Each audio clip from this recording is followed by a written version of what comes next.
દેવી બોલી કે મારા મોઢવામાં બહુ મોટી ચોરી થઈ છે. Edit by Sunil Pati Official.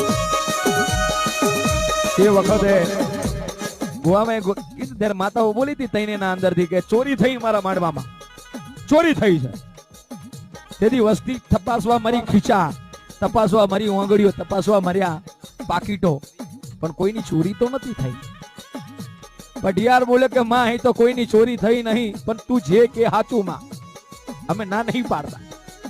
ચોરી થઈ તો કેવી? માં બોલે કે ચોરી થઈ એ કહું, ચોરી હોના રૂપિયાની નહીં તો ક્યાં તઈને જણીએ ધૂને ને.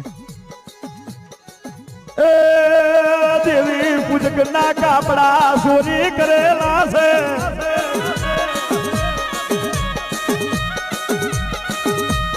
એ કોઈની નીતિનું લેવું નહીં, કોઈની